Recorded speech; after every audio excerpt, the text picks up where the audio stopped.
Isa pong malakas na pahayag ang binitawan ng isang crypto commentator na si Crypto Sensei. Ayon sa kanya, the United States will choose Ripple. Pinaniniwalaan niya na sa patuloy na pag-usad ng Amerika tungo sa digital asset payments, iilan lang ang tunay na may kapasidad para maging backbone ng global payment system. At kabilang po dito si Ripple at ang XRP Ledger.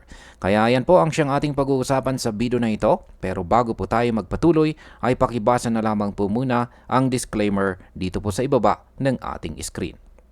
Ayan, simulan po natin sa kung bakit sinabi na limitado ang pagpipilian ng US. Yan, ayon po dito kay Crypto Sensei, ayan, meron po siyang short video clip dito pero hindi na po natin papanoorin yan. Diretso na po tayo sa pagpapaliwanag sa kanyang mga sinabi. Ayon po sa kanya, kung seryoso po ang Amerika sa pagtutulak ng digital asset payments at crypto infrastructure, iilan lang ang kumpanyang pwede pong piliin. Ang kailangan po ng US ay isang kumpanyang may kakayahang maging bridge asset dahil nakikipagnegosyo ito sa halos lahat ng bansa sa buong mundo. Dapat makapagsanib ng iba't ibang currency sa isa pong unified payment system. Kaya sa market impact, kapag lumabas na malinaw na posibleng piliin si Ripple, lalaki po ang demand kay XRP at posibleng maging mas stable po ang kanyang presyo dahil dadami ang investors na tataya or mag-i-invest sa kanyang future role sa global finance. Ngayon ay bakit si Ripple ang posibleng piliin?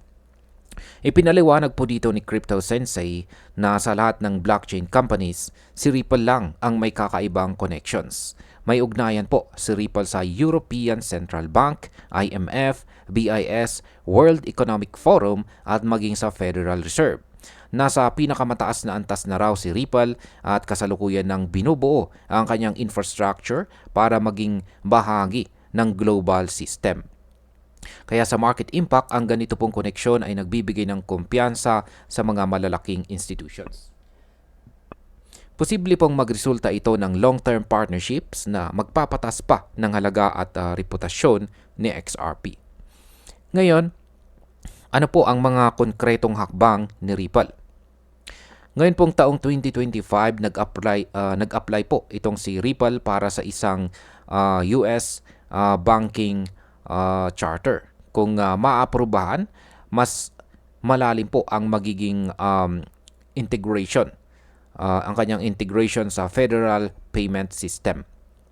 Bukod dito ay inilaunch din ng kumpanya ang RLUSD na isang US dollar-backed stablecoin. Ito po ay nagpapakita na kaya ni Ripple na pagsamahin ang compliance at ang bilis ng XRP Ledger.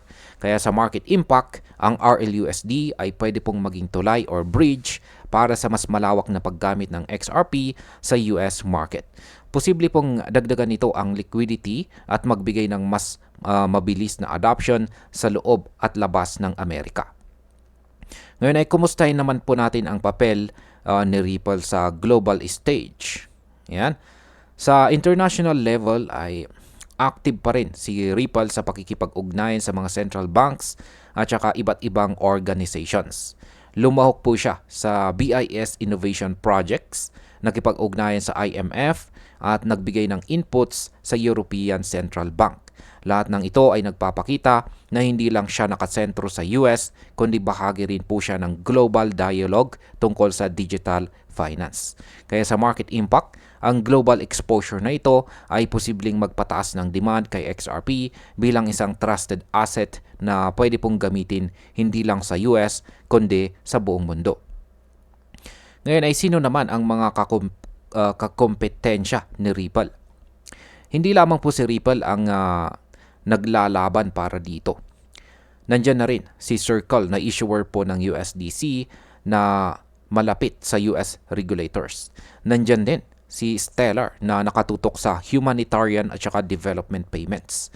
Dagdag pa rito, marami pong malalaking bangko ang nagsisimula ng kanilang sariling tokenized deposits at saka private blockchain solutions.